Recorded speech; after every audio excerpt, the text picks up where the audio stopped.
Welcome to another episode of Searching for McGuffin with your host, George. Gabe. And Link. Where are they? We didn't go out of our way to really schedule this week's episode. That's not true. We've been kind of looking for an opportunity to have a one-on-one conversation, you and I. Sure. Yeah. For our listeners who aren't watching the video, I'm wearing my Legend of Zelda shirt, which is why I said Link. You see what I did there? But he's not here. He's not physically here. Keep forgetting that And Dan people just aren't watching us all the time. Yeah. Some people are not watching. They're listening. And also, we've gotten your emails. People still write emails? Yeah. Yeah, okay. We've gotten your emails. We've gotten your DMs. Okay, please stop harassing our social media director. But for those of you with earnest questions about if our producer still works here, rest assured, he still edits the show at 1 to 2 o'clock in the morning, right before it launches at 7 a.m. Yeah, Dan is just a man with A so plan. much on his docket. And I commend him for taking on extracurriculars and everything that he's got going on. Extracurriculars, is he in intramural sports or something? What? No, I would classify this as extracurricular. Oh, okay. This is the extracurricular. These are the intramural sports. Oh, this is intramural sports. You heard it here first, ladies and gentlemen. Intramurals is between people in the same institution, right? Mm-hmm. What is it called? Interscholastic, I believe, is the term for between two different schools. Really? Yeah. I know because we were rewriting a part of a handbook, and we're like, this is so stupid. Interscholastic, this word doesn't make sense. And then we looked at it, we're like, oh, it does make sense. Let's write it back into the handbook. We just eliminated. Because it was if you're on suspension or probation, you're not allowed to participate in interscholastic. And we're like, you can't participate in school in academic activities? Yeah. That's stupid. And then we looked it up and we're like, oh, no, it just means between schools. No, I remember. Not that it has really anything to do with that. Today's episode, nothing really has anything to do with it. I remember when I went to the school you teach at, we had to get eligibility forms signed. Yeah. If you're not doing too hot in Yeah, a they class. still do that. They still do it? Yeah, they still do it. People still forge The coaches that care. Yeah. Okay. I mean, all our coaches care. Forget some of them. Listen. And I just remember every week it was a game time decision for me whether I was going to be able to play because of either one class or something. Man, sports are weird. Sports are weird. School's weird too. School sports are weird. And I think just life in general is kind of weird. Speaking of sports, we saw recently a sports movie, and I think it was just you and me actually, right? And your wife and my wife, yeah, but she's not on the show, so I kind of meant in the hosts. Yeah, I meant us who are usually in these conversations weekly, even though we do have others who come in and out. But you and I went to go watch Creed 3, right? And that's not what today's episode is about, but it kind of informed, right, what we're going to be talking about today. Yeah, I mean, personally, I'm a big fan of the Creed movies. Oh, yeah. I'm a big fan of most of the Rocky movies. I'm sorry? Most? Yeah. There's Rocky 1 through 4, and then Balboa. Okay, we don't talk about the one in between. That's the one. There is no one in between. Yes, I can't really say all. I guess you can't. Whatever. Tommy the Machine Gun. What's your ranking of the Rocky movies? Not including Creed yet. Oh, not including Creed. So just Rocky? I mean, Rocky 1. I guess we could include Creed. Whatever. Go ahead. No. That's it. You said no. So there's no going back. Rocky 1 is the best, right? Rocky 4 is the coolest to me because it ended communism, right? So I think it's the second best. Then, all right, this is going to be weird because I know this isn't the order of the best ones, but they're the order the ones that I relate to. Yeah. Balboa gave me a newfound appreciation of the entire series. So sometimes it's a completely ridiculous film, but it really breathed new life in the franchise. I don't think we'd have the Creed movies if it wasn't for Balboa. So Balboa's my third favorite. And then I think Rocky 2, because I like Rocky 2 and it's really good. But him winning kind of that's where the series needs to go. But it's the antithesis of what makes Rocky 1 good. Yeah. And there's always the ain't gonna be no rematch. And then 5 seconds into 2, when's the rematch? We're doing the rematch. And then I have a really warm place for Rocky 3. I really like Rocky 3. Yeah, because of Hogan and Mr. T. That's why I like it. Hogan literally throws Thunder Lips is his name in the film. He throws Rocky out of the ring. I love that movie, but like, I guess it's the weakest one, if you can say that. But I love all of them. I love all of them. Like for me, it's the characters. They're almost like superhero movies. Like, Ivan Drago is why 4 is so good, you know, and Clubber Lang and Thunder Lips is why I like 3. And I liked 3 because they I just like the dynamic between Apollo and Rocky. Yeah. And them training, and then also in 4 as well. Yes, that's true. That's true. Well, that's why I like 4 because it has that dynamic as well. Yeah, no, 1 and 4. I think we have the same top 2. Yeah. I think I have to watch Balboa again. Yeah. 1 and 4, and then I think 2 is probably right in third place for me. What I love about 3 too is that it goes back to like Rocky 1, where in Rocky 1 the big twist that makes it great is that Rocky doesn't win. Yeah. Like Rocky loses the title right away in 3, and that's like, okay, here's another bold choice. We're back to bold choices. Yeah, I guess that was also something that we didn't see in. Well, I guess spoilers for Creed, by the way. Yeah, light, brief spoilers. In any of the Creed movies, he doesn't lose except for that first one. Yeah, the first one, which is why I love the first one, because the first one's like, oh look, it's like, well, the first one's the best one. Yeah, clearly, the first one is the best one because it's as we've established earlier. We had questions before, but it's the only one directed by Coogler, right? Yeah. Ryan Coogler. He did not direct Creed 2, even though I think I made that mistake earlier, and you guys corrected me. I think he's still like on the writing team. Yeah. He's definitely, and he's producing, but the direction is just next level on the first one. Plus, just a concept. You know, like they had a concept in place, you know, and then just writing new chapters. That's great too, but it's just like, I don't think they knew where they were going with 2 and 3. Not that that's a bad thing, but like, you know, that like first out the door, you've got a tight concept and you know exactly what you're gonna do with it. Yeah, I actually really like Creed 2. I do actually like Creed 2. I really enjoy Creed 2. I liked it better than Wreck-It Ralph 2, which was the other movie I saw that night. No, I think I mean, obviously the stuff with, I don't know, I'm a sucker for that stuff, man. Like I like legacy sequels, I guess, done right. Yeah, I'm a sucker for that type of anyone stuff, who listens to the show knows that you're a sucker for legacy sequels. Like the fact that I saw Top Gun on the splash page for Paramount Plus, and I was like, oh, this is why he paid it for another year, because they got Top Gun Maverick. Oh, for sure. Yeah.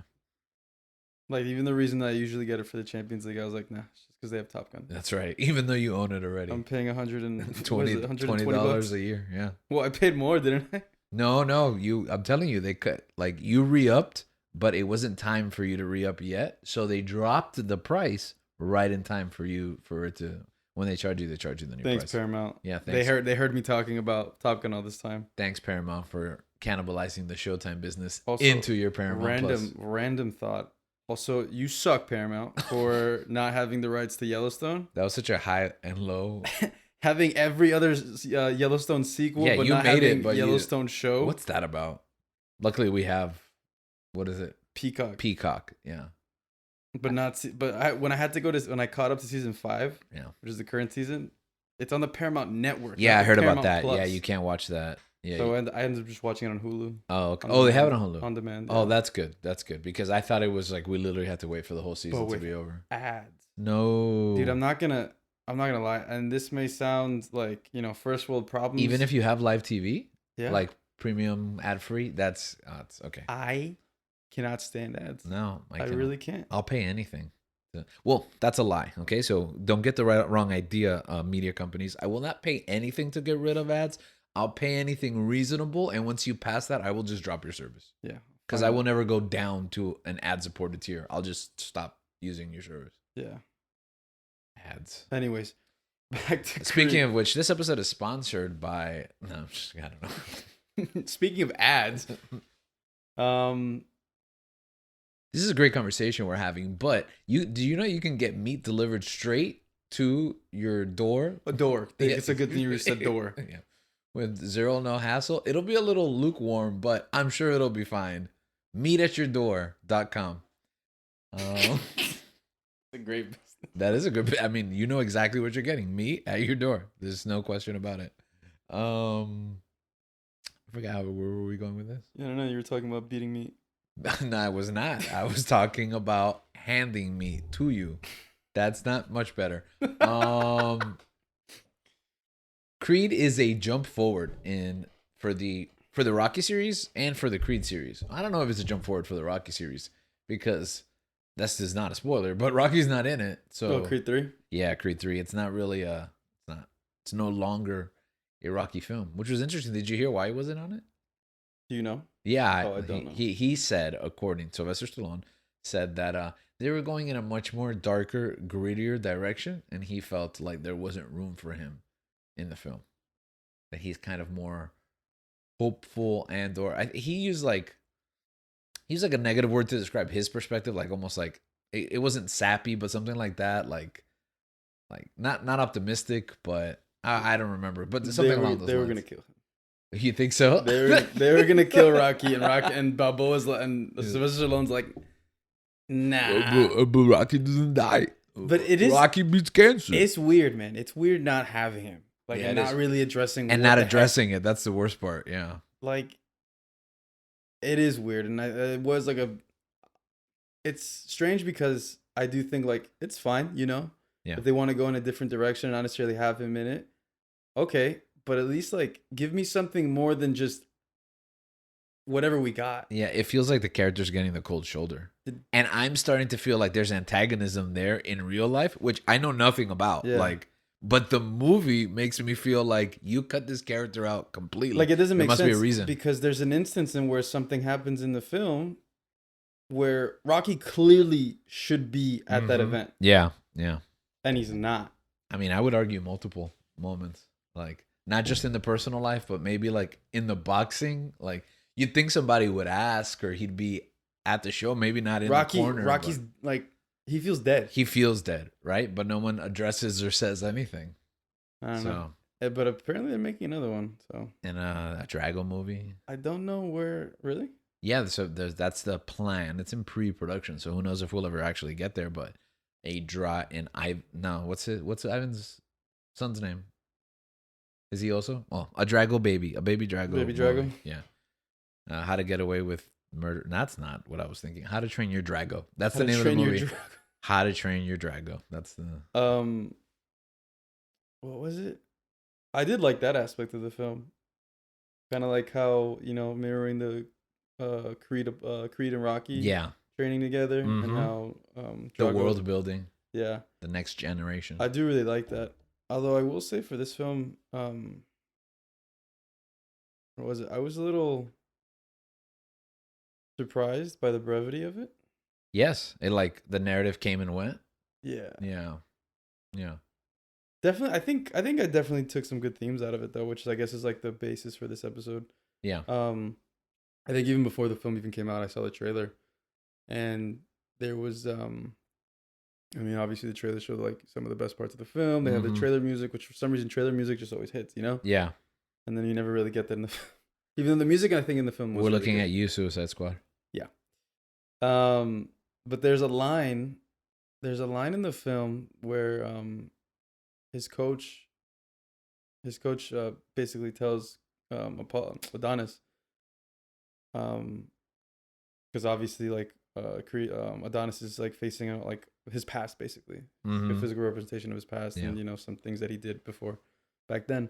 But he says this line where it's like you need to like let go of what was and step into what is. Yes. And just like, and that for me, when I saw that trailer, in theaters, and like just that line, I guess maybe it was at that certain point in my life what was going on or what is going on. It just resonated with me, and it's something that just like it stuck with me, and I was like, I'm gonna enjoy this movie. And it resonated with me too. That like when I saw that trailer, I was like, we got to kick Lincoln Dan off the show, and we just got to take over it. And look what happened. That's what we're doing.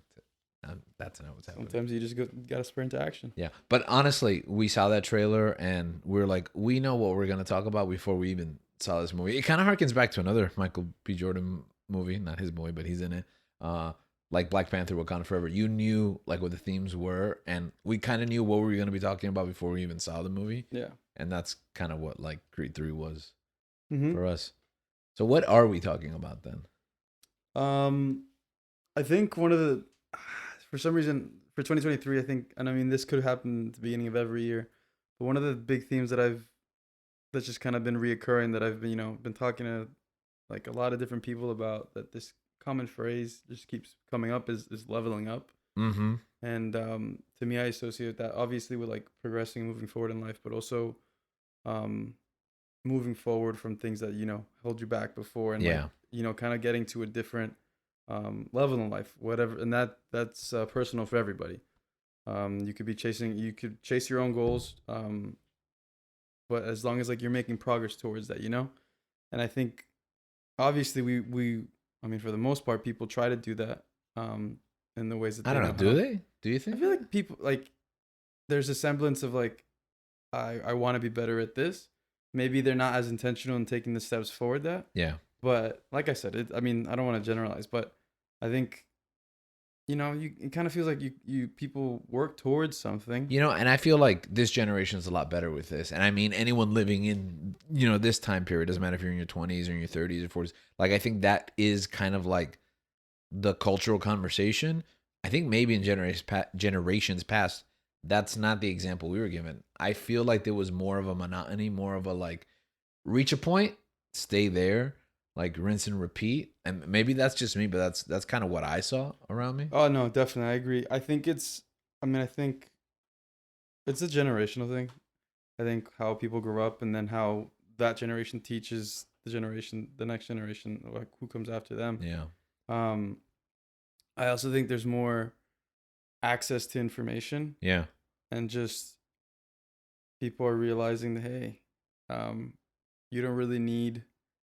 Maybe you didn't have the resources when you were younger, as Yeah. far as like as someone like me, where I mean, we're relatively like we're not that far Yeah. apart, but um, as far as like someone growing up now, Mm-hmm. who has the world at like the tip of the fingertips, like Yeah. you can learn how to like make something, you can learn how to fix a problem, you can learn how to solve a problem by just like googling something, YouTube something, like reading up on it. Yeah. And that enables people to not necessarily have to wait for either school or being taught that at home or something like that. And I think that it's just people more like, if you have a desire, it's easier to like achieve it, in the terms of like you have resources to help you out, Yeah. that you don't have to necessarily like pay loads of money for, or go out of your way. Like honestly, it's in your computer, it's on your phone, it's Mhm. very accessible. And I think that has allowed people more, at least especially younger people, more freedom to be like more creative with how they spend their time. Yeah. um and so going back to what we were talking about, I think for the most part, at least nowadays, there's like this whole thing about motivation, like follow your dreams, chase your goals, like, and kind of like this grind set, this Yeah. mindset to grind. Mindset. Um, and I think obviously there's pros and cons to everything, I but think that's the double-edged sword of it. When you have the solution to everything at your fingertips, you want to solve everything. exactly, and then you make problems. There's problems that you're making, things that weren't there before that are now, because it's like you kind of made it yourself. Right.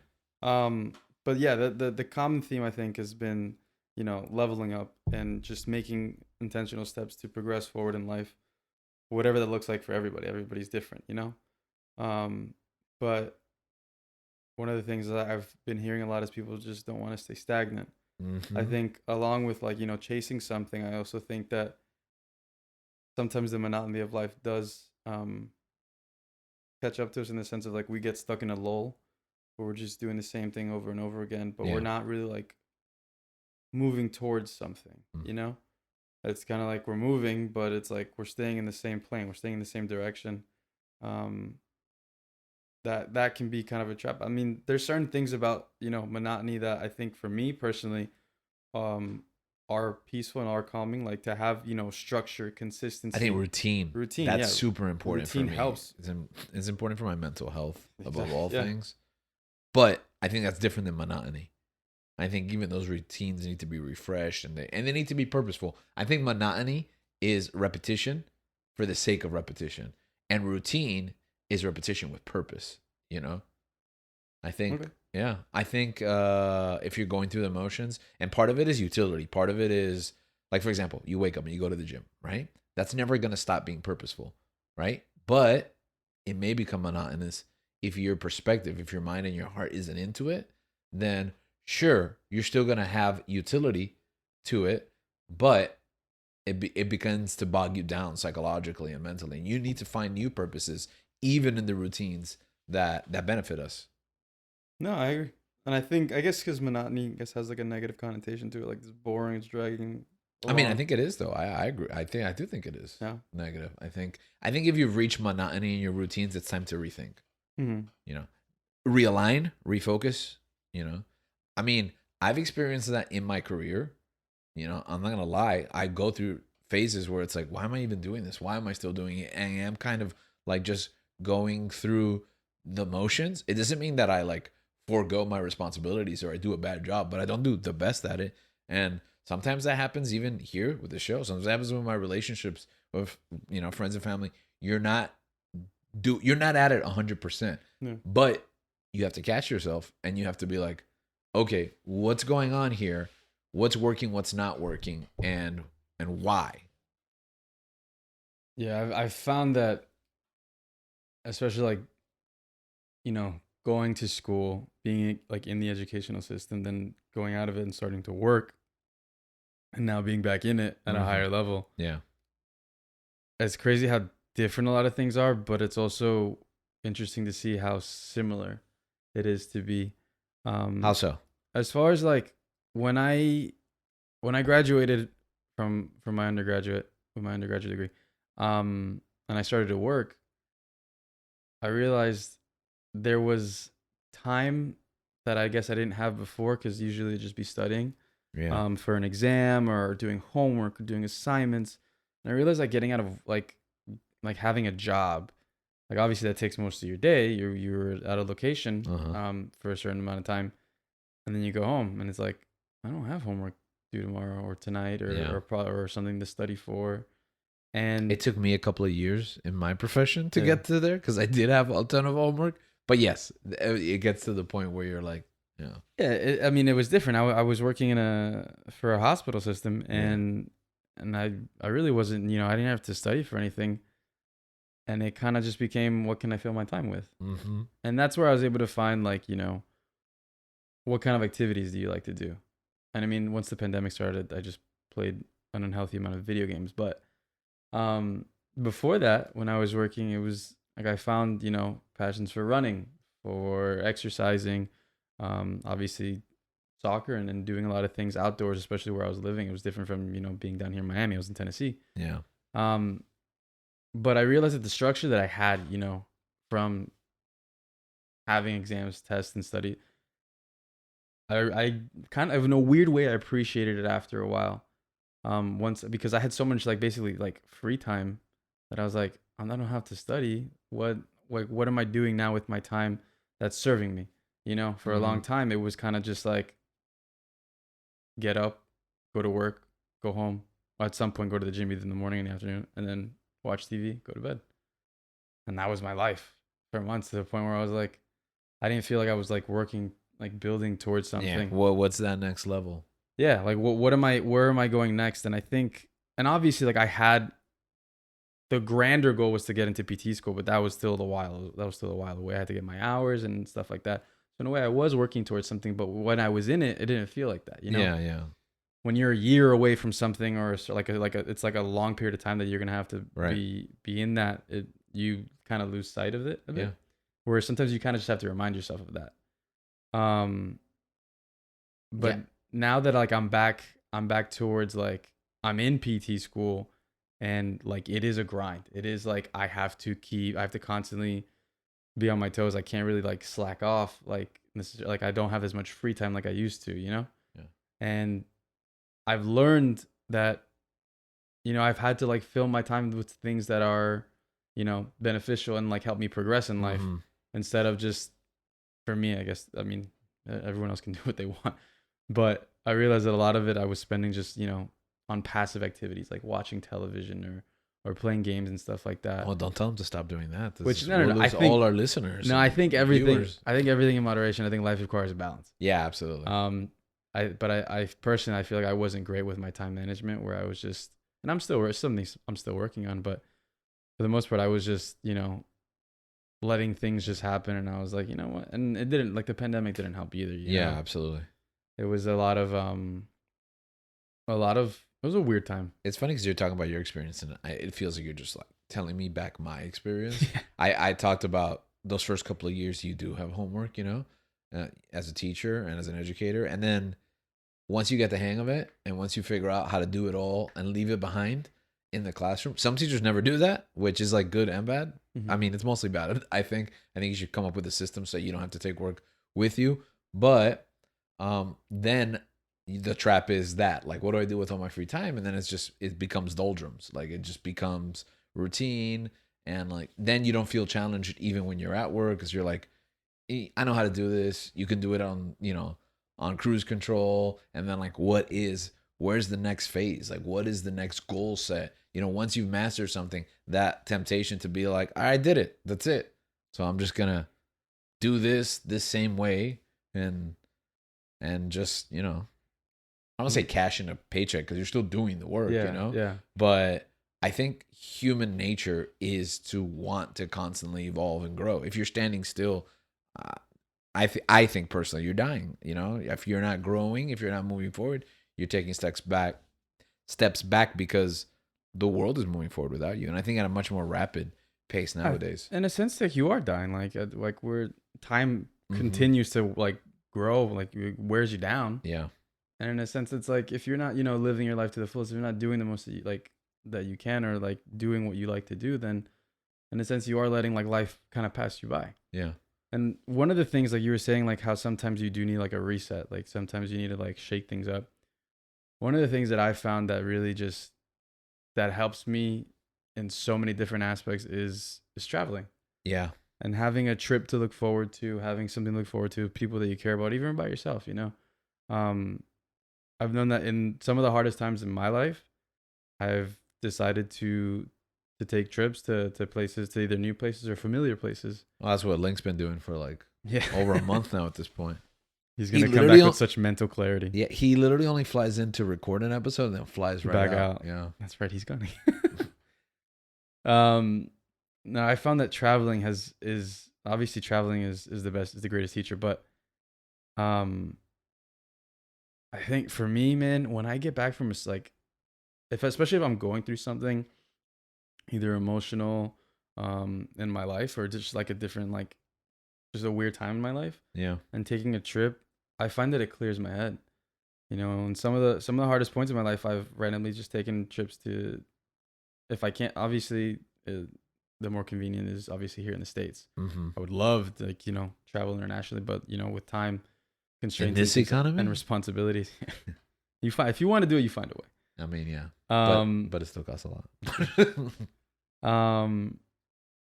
Like, taking trips for me, it's been like, kind of like 9 day. Like, on the one half, it's like big metropolitan cities, Yeah.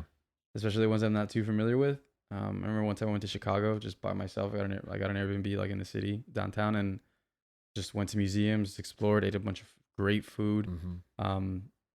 and just, like, interacted with total strangers at a place, and just having conversations, and just, talking to other people. You never really know what people are going through, and people are just really interesting. Yeah. And you find out a lot about people. And for me, I feel like I get that a lot in metropolitan. You can find that anywhere, but in metropolitan areas, there's so many people condensed into one, like, a not necessarily small place, but Yeah.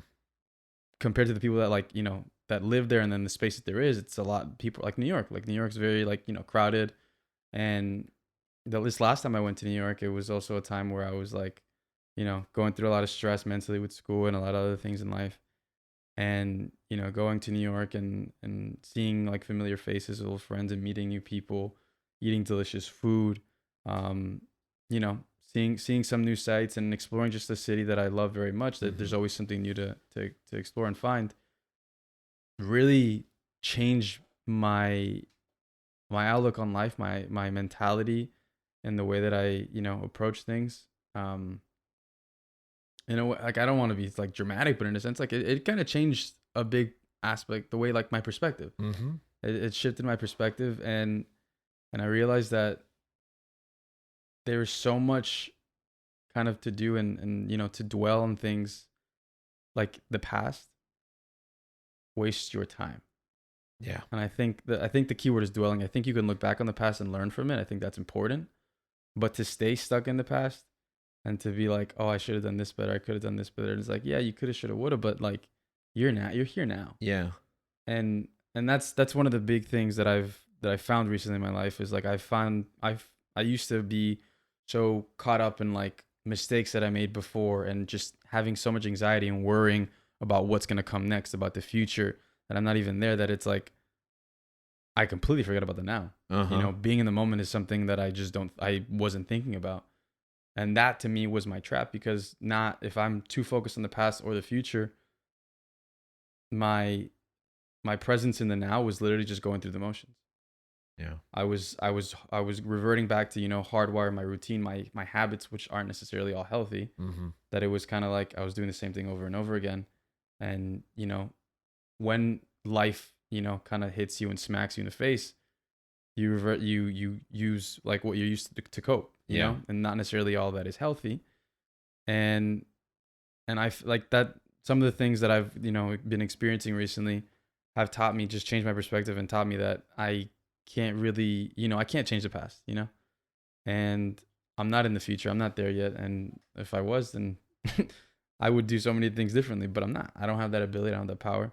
And I've been just trying to like really process and understand the importance of being in the moment and really utilizing that to the fullest. And so that you can use the mistakes from the past or whatever happened in the past to educate your now so that you can set yourself up for success in the future. Yeah. And that's the mentality that I've been trying to go. That's for me, that's what I guess leveling up has been. That's the progress that I'm making towards so far in this new year, because I know people like to start new things, resolutions and things in the That's new right. year. From January all the way to June. We're going to keep talking about the new year. Yeah. But on the flip side of that, I also think it doesn't have to be, January 1st for you to make changes or like extreme changes in your life, or just even small changes too. I think it can happen at any point. You okay? Yeah. I'm trying to do the like cough off mic thing, and then I remember like, oh, we're on video now, so it's like kind of cough off cam. Yeah. No, but I think like for me, that's where I've been recently. It's just trying to be intentional now in the moment and not really dwelling on things that happened before, because you can get stuck there and life will pass you by. Yeah. Before you know it, you're writing Rocky 8, 12, 15, and 72 instead of moving forward into the Creed era of your life, right? That's true. Yeah, and I'm glad that you brought up the being in the moment, because I was just about to say, we spend a lot of time talking about moving on, right? On what the next phase is, right? And sometimes leveling up is that understanding where you are now and finding meaning and purpose in that place. How do you find meaning where you are now? Not preoccupying yourself on where you want to be or what's next, but in that, living in the moment. How do I find meaning in living in the moment? And maybe that means how do you individually, or it's like how do we collectively? Yeah. I think it's just about, being honest with yourself. Being honest with yourself in the sense that's the of hardest thing. I'm sorry, I don't like that. It is hard. That's not a good answer. It is hard. It's being honest with yourself and what you want, and what your goals are, and like really like either write. For me, I have to write things down, either to remember or just I'm just a visual person that just like having that, like seeing that in front of me. Knowing what your goals are, knowing what you're working towards, knowing your why. Why do you like? What's your MO? What gets you out of bed in the morning? Like, why are you doing this? Why are you living? Like, what are you chasing? For me, it's my wife, both figuratively and literally. She gives me the strength, but also literally pulls the sheets out from under me. Now, I actually have this routine where when I hear the flush of the bathroom, it's like, all right, now I'm late. Like, I know that this is the get up. Those are the days we don't get up early. Yeah. In, the gym. So, and then I think it's the other way around too, because when we do go to the gym, it's literally me dragging. You have to get up now. It's too late. We're late. You have to get up now. But yeah, what is that purpose? What is that? Sometimes we find that in another person, but that's limited because that can only take you so far. You need to find intrinsic Like you need to find, and sometimes it's outside of ourselves, but it also goes inside of yourself because it has to be self-motivating. You can't depend on other people. Although the systems that we have, our friendships, our family, you know, they push us into that direction. But ultimately, that step it has to be yours. You have to take No, the step. exactly. And I think there's a lot that we don't necessarily give ourselves credit for. Is like we have a lot more power than we think, especially like mentally. Like we might necessarily like we don't want to get out of bed in the morning, or we don't necessarily want to do this responsibility that we have. But that's just that's just a thought pattern that for me personally, like once that thought gets in my head, if I don't shut it down immediately, I'm not gonna do it. Yeah. I'm gonna lose. And it's a daily thing because you can be feeling one way, you can be feeling on top of the world, you can be riding this high. You go to bed, you wake up in the morning, brand new slate. Yeah. And this could last weeks, this could have days, months, whatever. Do you have bad days or do you have bad weeks? I wouldn't necessarily say bad. I think days. I wouldn't say bad days. I just think, every day's a good day. Just bad things happen sometimes. Okay. Yeah. But those days for me, when I think of like a bad day or a bad week, for me it's weeks. Yeah. It's when you lack the motivation. Usually it's because I've what's the word? I lost attention to or not abandoned, but neglected. I've neglected some critical aspect of myself, whether it be sleep or spirituality. Well, that was a weird way I said that. Spirituality or any of those things that kind of like energize me. Yeah. If I start the week off or at some point in the week, Tuesday, Wednesday, it's just my whole week is shot. Like now I have to just survive till Saturday or Sunday and then get a reset. Then depending on how packed my weekend is, because I fall into a pattern. I will say that I think the biggest one for me is sleep. And I've noticed that with school, the way that my schedule is this term, it's like first Monday, Tuesday, I'm pretty chill. I only have a class in the morning, and then I'm pretty much free the afternoon. Tuesday, I have no class. Come Wednesday, Thursday, Friday, it's a nonstop grind. I'm in class basically 12 hours. Yeah.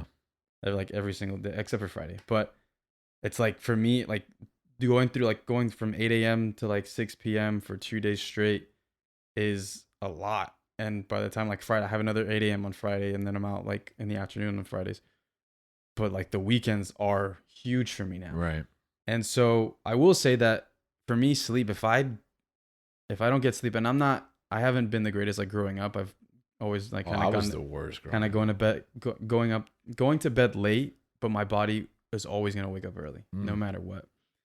And it affects me. It affects my mood. It affects. I was the opposite. I always go to sleep activity. late and always wake up late. Yeah. And now recently in my adult life, I've kind of reset that through like habitual routine.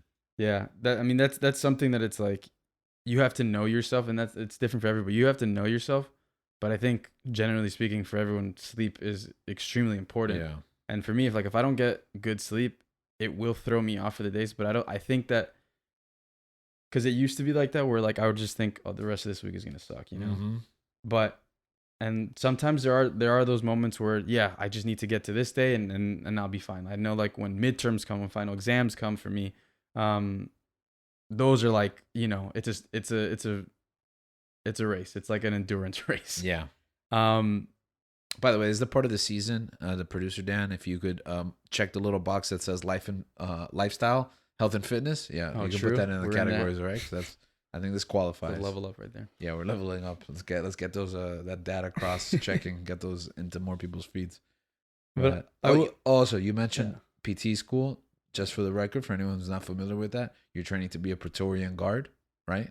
Yes, like for the Emperor. Yeah, I'm in my red suit with my spear and everything. Okay. Yeah. No, we were talking about kind of what helps you stay in the moment. I also think it's a belief system. Oh yeah. I think that's extremely important, and that's not necessarily to me like talking about spiritual like God or anything. Personally, that's what I subscribe to, but I think just belief in something, Yeah, I think we all believe in something. Yeah. Right? There's something pushes us forward or motivates us, and it's either in belief or disbelief or something. There's got to be a reason, a goal set, right? Whether that's money, whether it's prestige, whether it's, I don't know, it's gonna make me happy, whatever it is, like you gotta believe that what you're doing is getting you somewhere.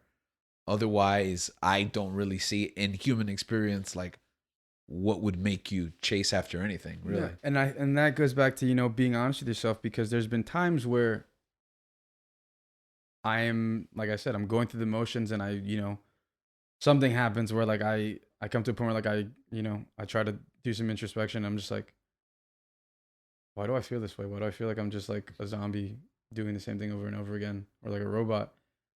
And like, you know, I go back and I look, and oftentimes it's like I lost connection with that part, like my belief system, you know. I don't really know what I'm working towards. And it seems that's what makes my life feel kind of empty, in the sense. You can have great friends, you can have all that stuff, but it has to be something internal. Like you said, it could be something external that comes inside of you, but at some point you have to internalize it. Yeah, it is something that it's like you have to make a choice whether you're going to progress with this, whether you want it, or you decide like you want to pursue this, you want this to be a part of your life. Because if you don't, then it's like, what's the point? Yeah. Like the McGuffin's written into the script and everybody can choose a different one. Yeah. But at the end of the day, why does the character want it? What is motivating them to pursue it? If you don't internalize that as a character, then you serve no purpose in the story of your life. Exactly. And I feel like a lot of people could just get caught up in like, you know, the worst things that go on in their life. And I mean, to no degree am I saying like, you know, just rub some dirt in it and get over it, and like pick on up and get over it. Why would you rub some dirt in it? That would cause an infection. Yeah, well, that's the saying. I don't know. Right?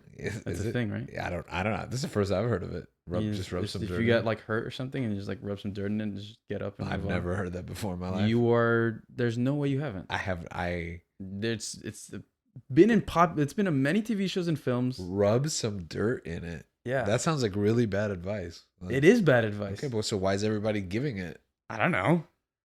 Rub some dirt. Is that a thing that they once did, like historically? No, I don't know. We gotta look it up. Yeah, that's weird. Is it weird that I haven't heard? I must have, right? You had to. Okay, can you name one specific like reference, or where have you heard a specific reference? Man, yeah. You're really putting me on the spot here. All right, if you guys know, meaning you Google it, please put it in the comments. I don't know where do they? I'll Google it at some point. Okay. Anyway, but it's just like, you know, just get on with it, get over it. You know, like I'm not saying like, because everyone goes through right. That's bad advice too, right? Yeah. Everyone's going through on this health podcast. Different. Do not rub dirt into your open wounds. Continue.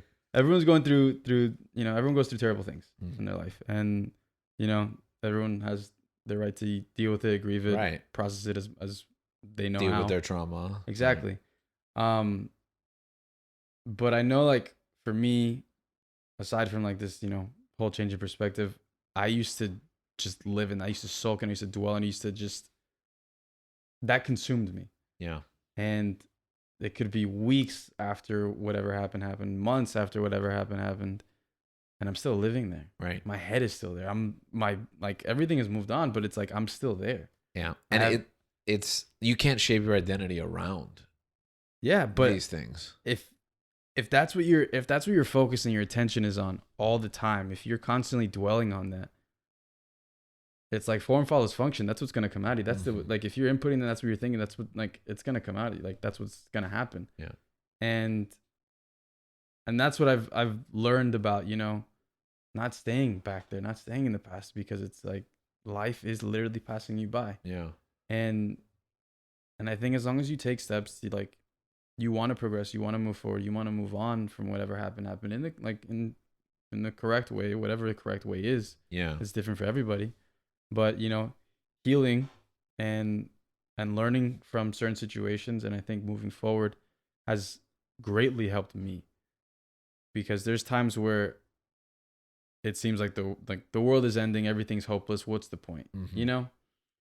And it literally was just a few months ago, like a couple of years, 12, 24 months ago, the world was ending. Oh, that's true. Yeah, we were shut down and you weren't allowed to go out. But even in times like apocalyptic, even in times like that, I feel like a lot of people had the time to reflect Yeah. and to really like, find out what you're made out of and who you are as a person and Yeah. what you want out of life. Because I think if you don't know that, and it's like if you're not actively looking for that, it really is it really life could just pass you by. My thinking has evolved in regards to this.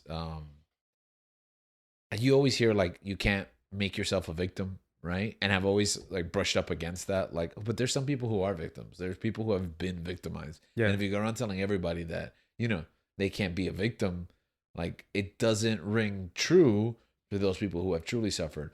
But I think something I heard recently was that you can't see yourself as a victim. Your mindset can't be that of a victim. You can understand that you were victimized. You can understand that that you suffered. You can understand that you went through trauma, but you can't stay with that mindset. You have to know where you've been and like we're talking about, move forward and move on. And not moving on because you're never going to like really forget it in many cases. Sometimes, we have that opportunity, but just understanding that, like you said, your thoughts breed actions and your actions create the reality that you live in. Moving on involves leaving things behind.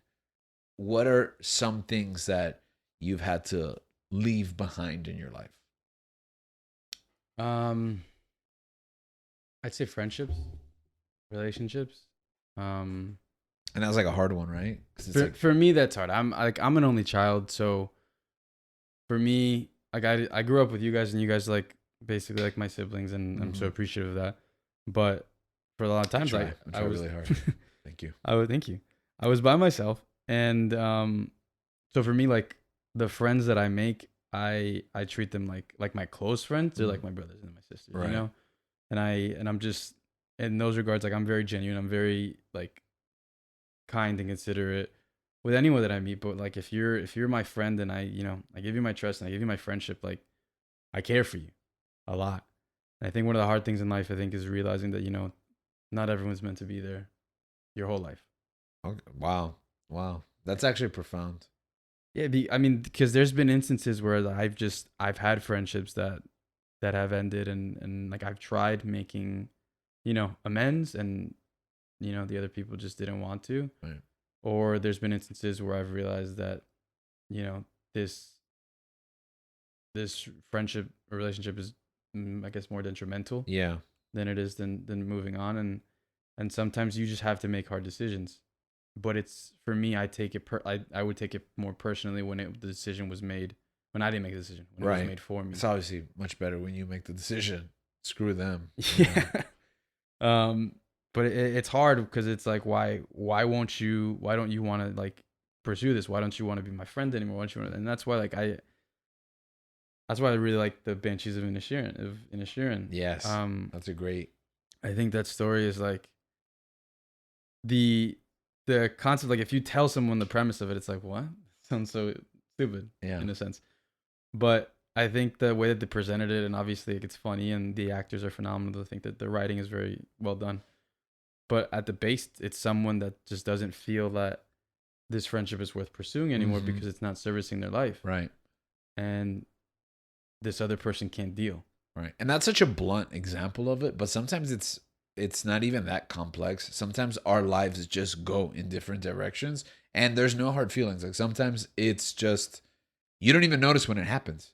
But someone that you were shoulder to shoulder, brothers in arms, they're just no longer in your life and you just kind of move on. It's funny that you said that some people aren't meant to be in your life forever, cuz I kind of live by a creed that I don't even know if I'm right, to be honest with you, but it's something that's rung true in my life that people are for a chapter. And if you live your life in phases, many times they can be critically important now, and you'll basically be strangers later. And I'm not saying that applies to everyone, but most people in your life, I think, I think it does. Maybe I'll change my mind, in 10 years, but relationships that felt like forever, they're just not in my life. And most of the time, it's not a big falling out or anything like that. Most of that, it's just time and distance, Yeah, time passes. geography. We have more and more ways to stay connected than ever, but the reality is that our lives are so busy, and perhaps that's something to evaluate. But if you're living now in the moment, it's hard to service relationships with the past. And me personally, I don't think that that's that bad. I think if the connection's there, it'll maintain, and you'll always be connected in a Oh way, yeah, for sure. existentially.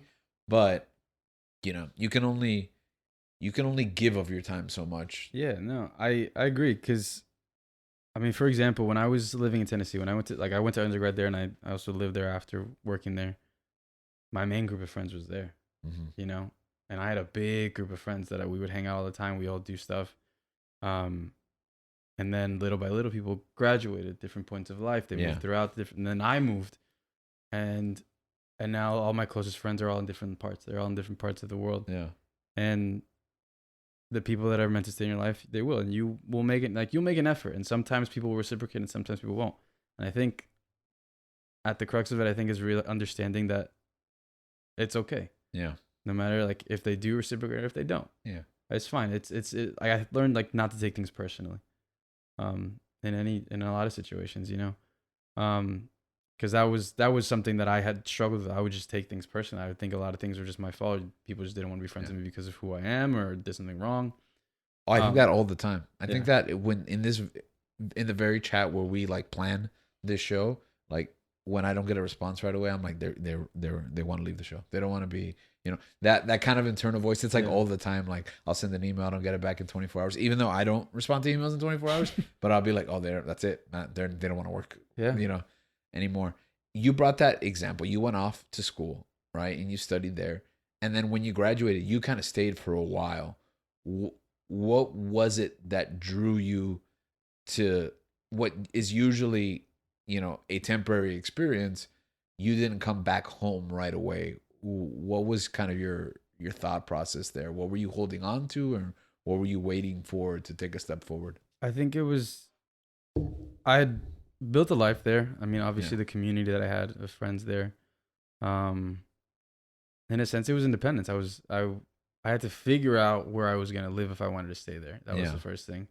And then being off on my own, not being necessarily, in student housing, like in a dorm or anything like that. Um, because it's like, what was the other option? Go back home to Miami.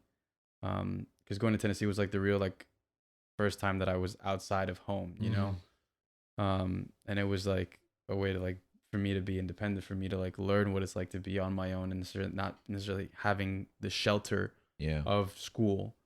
Um, you know, having to make money to buy groceries, to pay rent, and to do all these other things. Um, and that like there was a lot of doors that opened that it just felt like this is what's supposed to happen right now. hmm, Doors open where I was like, oh yeah, wow, think this worked out perfectly. yeah, And like I had my group of friends there, and it was just everything worked well. I ended up starting a relationship with someone, and then that was great for that time. yeah, And the relationship ended, and after that relationship, like I said, I take those like relationships ending pretty hard, and I thought a lot of it was my fault, and I was dwelling on that for a lot longer than I should have. So I realized that I got to get up and move forward, and I learned that like from that breakup, it kind of propelled me into the next phase of my life. So sometimes those chapters just kind of write themselves, yeah, right? Like exactly. this is the end. How I said like the doors open for me to stay. Hmm. When that relationship ended and there was a lot of like things that I had to do, I had to go take some classes again, but they were online, and then like clockwork, it was like the doors started closing for me staying there, for me being Mm, there, and the doors started opening for me to go back home. yeah, And that was like the time where was like the season's over and that's that. And even it's funny that we're talking about this because that relationship, I had a friend who was basically I had learned that um my ex at the time, like they were still like they talked about how like important I was in their life in that mm, moment. And I helped them get through something like that was very like hard for them. yeah, And to me it was like, I mean, I hadn't thought about this person in a while, but it was nice to hear that like I was able to make a difference and help someone at that specific point in yeah, time. And that's what kind of like got me to thinking. I was like, sometimes we really are just in some people's lives to make a difference, to help them at that like point, but it's not necessarily meant to last Right. forever. And that for me is just the concept of moving on has always been hard for me, because it's like once I have something and I like it and it makes me, feel good, and I'm it's enjoyable and I feel like it is something that's good for me. Mm-hmm. It's like I want to hold on to it, and I take it personally. It's like I try to do everything to keep it that way.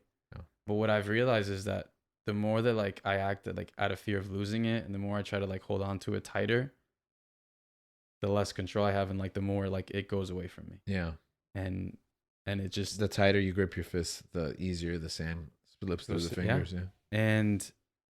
And that's been the concept, is like understanding that, there's seasons for everything. There's a point in time for everything.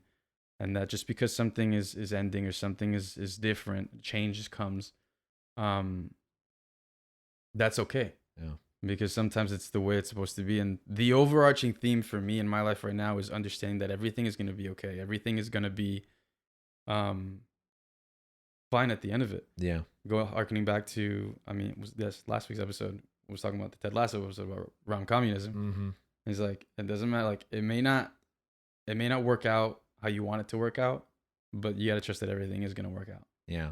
Yeah. And I think I recently saw the Fablemans, and they have that like everything happens for a reason. Yeah. And it's like, again, it shows it like two sides of that, because you mentioned the quote from Tenet, what is it, faith in... Yeah, I'm gonna look that up and actually say it, because every time we try to refer back to it. No, because every time I look at it and I look up the quote afterwards, I'm like, man, I really wish I didn't butcher that. So in the Fablemans, his mother talks about everything happening for a reason, and sometimes that facilitates them moving forward with their life, even if it means leaving certain things behind. Yeah. But sometimes it's kind of an excuse to just let things happen to you. And I think that the quote really addresses the like duality of that existential nature that we exist at. Because even then, like in the context of the film about like, time and like everything, like they know what's gonna happen, but you still have to do it. So the quote is, "What's happened. It's an expression of faith in the mechanics of the world, but it's not an excuse to do nothing." It's like this, I don't know. It's not really it's kind of paradoxical, I guess. I think it is. Yeah. It's like, everything is gonna work out, but you still have to do your part.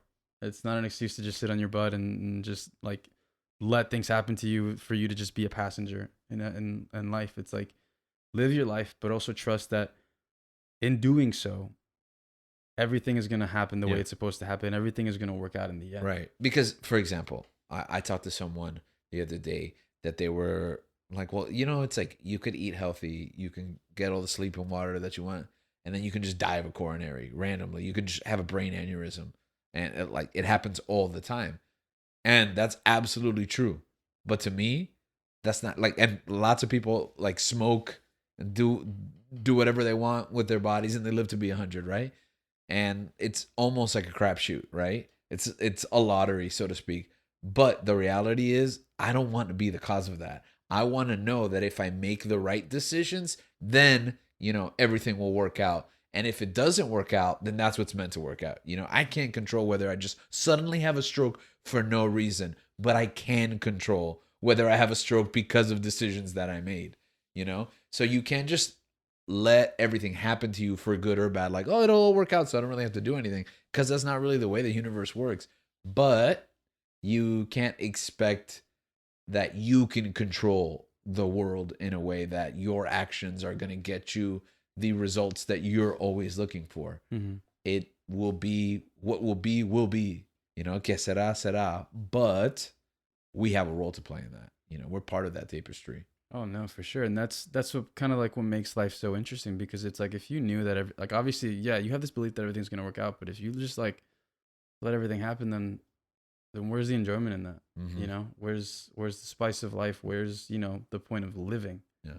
Because I think those high points that we have in our lives, and when we feel agency, when we feel that we have accomplished something, so to speak, there's even, it's like, I don't know, 60-40 effort and luck, but to know that we put in our parts and we deserve on some level what we get, I think that brings peace. For me, it brings comfort. It's like, yeah. if I can trace back, like, oh, something bad happens, this is where I failed. But if it's not, then it's just a thing that happened.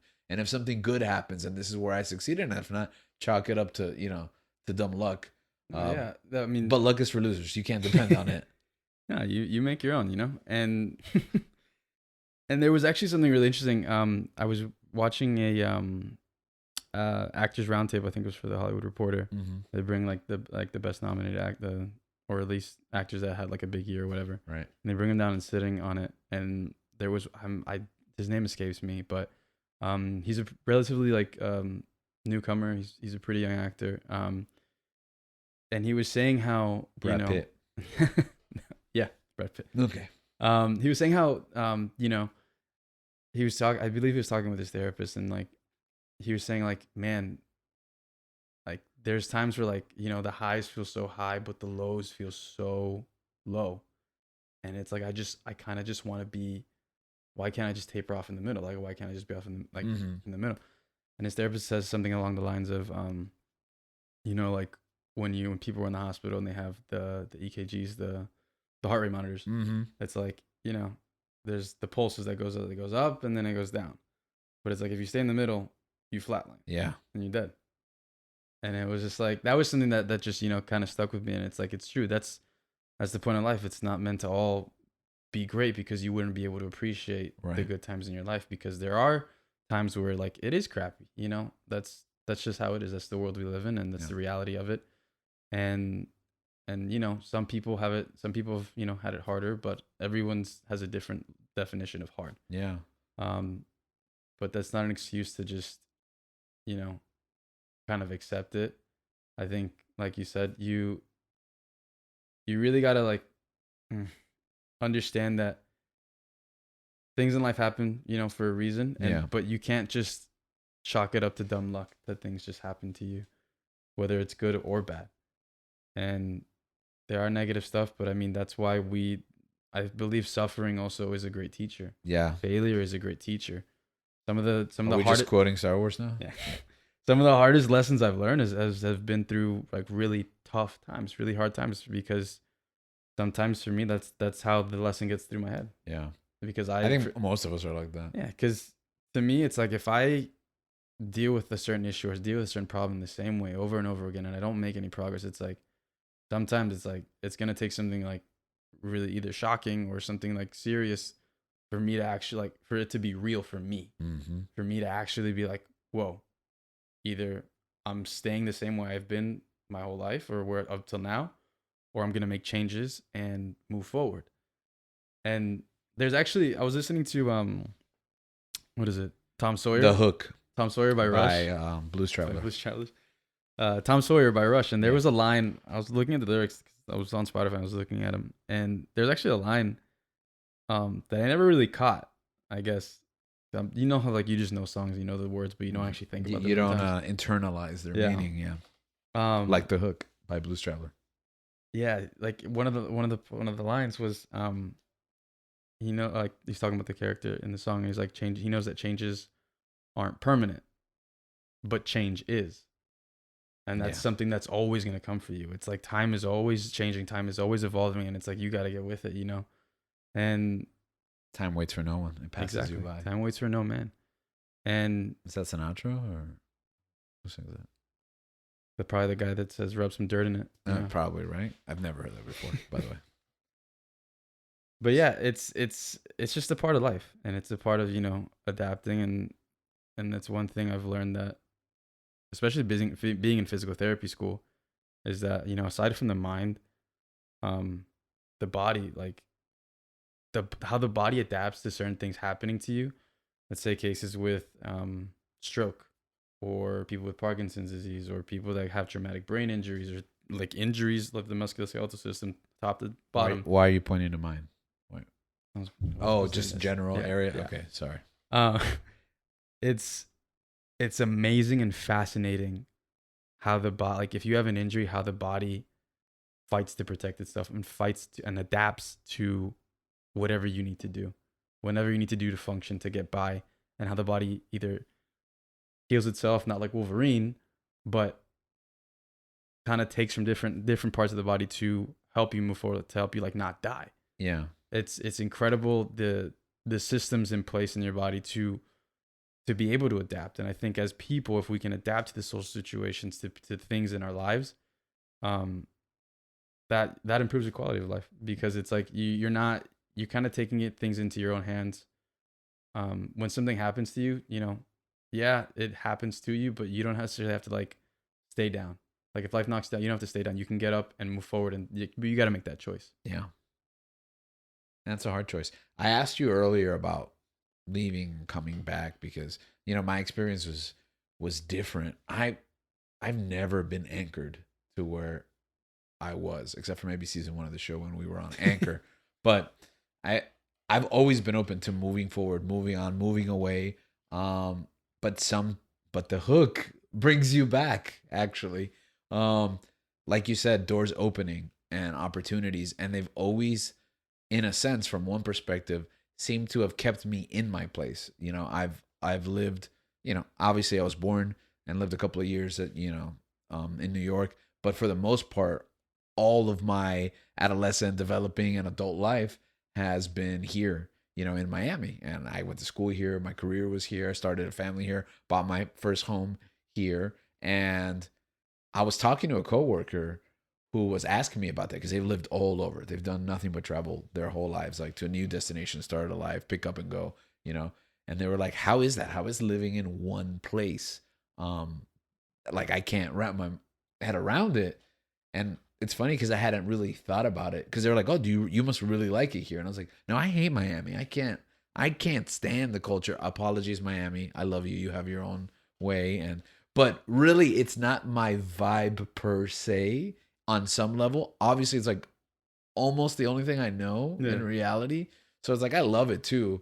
Like all jokes aside, but I can't stand the traffic. I am not into what like the hot things to do in the area. I've kind of had to make my own way about it. But I've always been drawn to the friends and the family that have kind of defined my existence here. And it's just that I've always been open to go somewhere else, and it just hasn't happened for me. And I think that's what's interesting, that whether it's that you're called out to go somewhere else, which is a scary step to take. And I think you did that on like a whim, if I remember correctly, right? The first time you left home. Yeah, I didn't know. I was going to school and I didn't know how I was going to pay for it. I packed my bags and left. And then, on the way there, I was told, "Hey, you're going to receive funds." And that's the thing, doors open. Yeah. And I remember when that happened, everyone was like, "Yeah, he's not going to go because he doesn't have a way." And I remember telling them, "He's going to go. He's going to go." And I'm not sure if you knew you were going to go. No, the night before, I was supposed to, the night before my ride was leaving to Tennessee, I wasn't gonna go because I'd spoken to my parents about it, and financially, like, there were certain things that happened that I couldn't go. Certain like loans and awards and stuff like that. And charges of embezzlement that you were going through at the time, they were all dropped. That's what's keeping me tied here. Racketeering. But like and I was upset because it was something I really wanted to do. What, racketeering? That's for the Patreon? The Patreon. Sure, okay. Well, I thought I started with an E. Yeah. Also, Dan, cut a Patreon episode. We need to upload those. Speaking of racketeering, I'm sorry for the aside, but isn't that a weird word? Racketeering. Does it sound like you're part of like tennis sports or something? A racketeer? Yeah. Yeah. Yeah. Okay. Not to be confused with Rocketeer. Rocketeering is that's an excellent movie. Joe Johnston, first Avenger. Joe Johnston. Continue. So yeah, like I was about to go to bed, and I was upset, man, because it was like it had been kind of weeks since I was like planning this and wanting to go. Yeah. And it just wasn't working out. Like, to me, I thought the doors were closing, the doors weren't opening. And then as I'm going to bed, I get a call from, my dad, and my dad just basically just like, he said, my dad was the one that was kind of like, "Yeah, if this doesn't happen, then it doesn't work. We can't do it. I'm sorry." And it didn't happen. And my dad basically, I called him earlier, he didn't answer. And I was like, "You know what? I'm going to go to bed, and it is what it is." Yeah. And he called me up right as I was falling asleep, and it's actually funny. Right as I was falling asleep, he calls me and he's like, "Go." we'll figure it out. Just go. If that's what you want to do, Sometimes you have to take a step you want to go. And in faith. You want to know the funny part? It's just To the actually mechanics of the universe. Yeah. it's actually crazy how the full circle this is. That's all he had to tell me. I got up. I got a bag. I got my biggest suitcase. I started packing my clothes, and I turned on the TV. Guess what was playing on the TV? Hook by Blues Traveler. No. Oh. Rocky. No way. Yeah. Rocky That does ring it full circle. Ro- How perfect is that? Rocky 1. Rocky 1 was on the TV, and I promise I did not know that. And I just remember the the movie had just started. The movie had just started, and the songs going on, and that's what kept me up. It was like 2 a.m, and I'm just like packing my bags, and then the movie ends. I finish packing. I go to bed.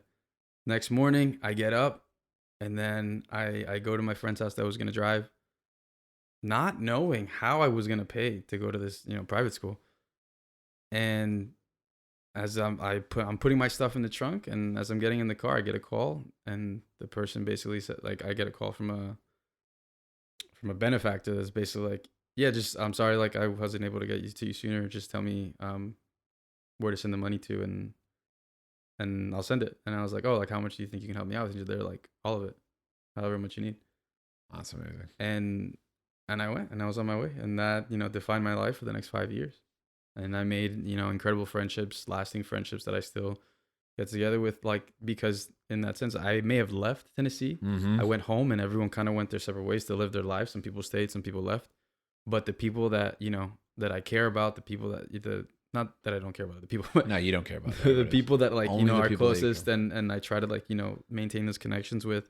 I may not speak to them day to day. I may not speak to them all the time. Mm-hmm. But whenever I see them, because that's what we try to do. We try to, like, either plan a trip for somebody's birthday, a cruise or something like that. Yeah. Once a year or twice a year. And we get everybody together, and we travel together.